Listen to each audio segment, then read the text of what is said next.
अस्सलाम वालेकुम भैया, मैं हूं रेहान कनाडा से। उम्मीद है आप लोग सब खैर खैरियत से होंगे। आप लोग देख रहे हैं मेरा यूट्यूब चैनल और फेसबुक पेज।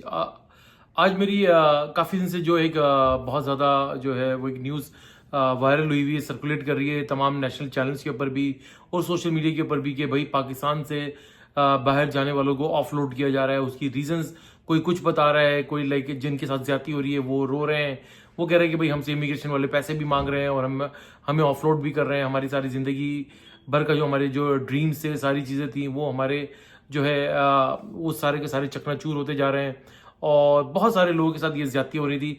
तो आज मेरी इत्तेफाक से जो है एक वीडियो मेरी नज़र से गुजरी जिसमें जो इंटीरियर मिनिस्टर है हमारे वजीर दाखिला जनाब मोहसिन रज़ा नकवी साहब, वो बनफ से नफीस जो है ना खुद वो एयरपोर्ट पर मौजूद थे। गालिबन वो इस्लामाबाद एयरपोर्ट था या कहीं इंटरनेशनल एयरपोर्ट था हमारे कराची, मेरे ख्याल से इस्लामाबाद का ये एयरपोर्ट लग रहा था। तो वहाँ पर वो खुद डील कर रहे थे। तो उन्होंने ये देखा कि भाई एक जनाब अली एक नौजवान का पासपोर्ट उन्होंने चेक किया और उससे पूछा कि भाई तुम्हारा जो ये वीज़ा लगा हुआ है, ये ड्राइवर सऊदी अरब वो जा रहा था गालिबन, और वो उनसे ही पूछे कि भाई तुम्हारा जो वीज़ा है वो उसी कैटेगरी ड्राइवर की आती है, तुम्हें ड्राइविंग आती है?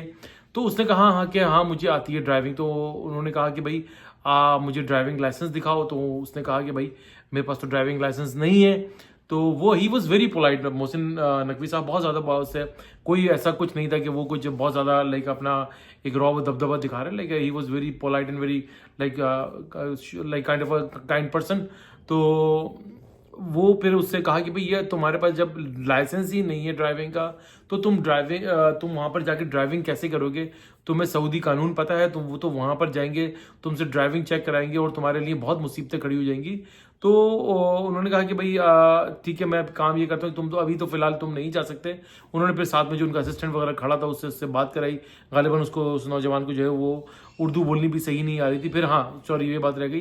तो इंटीरियर मिनिस्टर साहब ने जो है फिर उससे पूछा कि भाई ये वीज़ा तुमने कितने में लगवाया? तो उसने बताया कि मेरी तकरीबन कॉस्ट 13,000 रियाल आई है तकरीबन। उन्होंने कैलकुलेट किया तो वो मेरे ख्याल से 10 लाख रुपए की करीब बन रही। तो उनको वो बड़े शॉक्ड हुए, उनको बहुत अफसोस भी हुआ कि यार तुम 10 लाख रुपए तुमसे किसी एजेंट ने ले लिया और तुम्हें ये भी नहीं बताया कि तुम्हारा किस कैटेगरी के ऊपर वीज़ा लग गया है और तुम जा रहे हो और वहाँ जाके तुम्हारे लिए कितनी मुसीबतें खड़ी हो जाएंगी। क्योंकि देखें ये जो जीसीसी और अरब कंट्रीज है ना, ये लोग इन लोगों के कानून बहुत सख्त हैं और बहुत ही डिफरेंट है।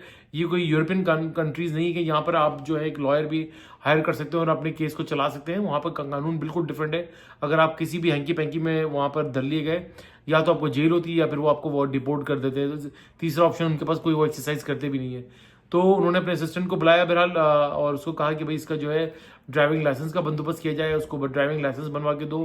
फिर एक हफ्ते के बाद उन्होंने अपने जो है FIA के इमिग्रेशन ऑफिसर खड़ा था उसके कि भाई इसकी ID कार्ड नंबर वगैरह सब चीज़ें ले लो और ये इसकी नेक्स्ट वीक की जो है फ्लाइट आप करवाएं और जो है इसको भेजें। That was very like fair enough and very kind person. लेकिन सवाल सर मेरा ये है आपसे कि ये लोग इतना मुल्क छोड़ छोड़कर जा क्यों रहे हैं? क्यों हमारे मुल्क के हालात इतने बुरे हो गए कि ये 10 लाख 20 लाख।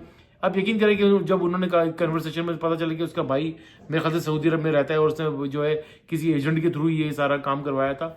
लेकिन लाइक मैं दूसरी बात ये करूँगा कि भाई आप ये देखें कि आपको खुद एक पावरफुल एक मिनिस्टर हैं और आपको ये सोचना चाहिए कि हमारे मुल्क से लोग इस तरीके से जा रहे हैं, लाइक उधार ले रहे हैं, अपनी जेवरात बेच रहे हैं, अपनी घर की जायदादें बेच रहे हैं, अपने कागजात गिरवी रखवा कर ये लोग बाहर मुल्कों में जा रहे हैं ताकि घर का एक बच्चा किसी तरीके से चला जाए और उनकी ज़िंदगी बन जाए। और ये बात कोई मैं ये कहूँगा कि भाई ये तो आज सख्ती हुई है क्योंकि वहाँ पे बहुत ज़्यादा जो ना वो केसेस पकड़े गए। वहाँ पे लोग जाके भीख मांगते हैं, बहुत उल्टी सीधी हरकतें भी कर रहे हैं, प्राइवेट कंपनीज बनाकर पैसे निकलवा लेते हैं। लाइक बहुत सारे काम है जो मैं बता भी नहीं सकता, जो लोग वहाँ पर सुनने में ये आ रहा है कि मुबैना तौर पर वहाँ पर ये काम करते हैं, विच इज़ एब्सोल्युटली रॉन्ग और बहुत गलत है। और मैं जो लोग बाहर जा रहे हैं वो पूरी तैयारी के साथ जाएँ। मैं उनको सिर्फ इतना बता दूँ कि देखें अब दुनिया बदल रही है, दुनिया के इमिग्रेशन लॉज चेंज हो रहे हैं। चाहे वो देखिए दुबई ने तो आपका वैसे ही रास्ता बंद कर दिया, वहाँ के वीज़े फिलहाल उन्होंने बंद कर दिए। क्यों आप ये 2-3 कंट्रीज रह गई हैं, आप उसकी भी रास्ते बंद कर रहे हैं। लेकिन हमारे मुल्क के अरबाब इख्तियार को ये सोचना चाहिए कि भाई हम अपने मुल्क के हालात अच्छे करें। ये गरीब लोग हैं जिसको उस बंदे को उर्दू तक सही से बोलनी नहीं आती थी और वो बेचारा बाहर जाकर जो भी करता, मेहनत मजदूरी करता।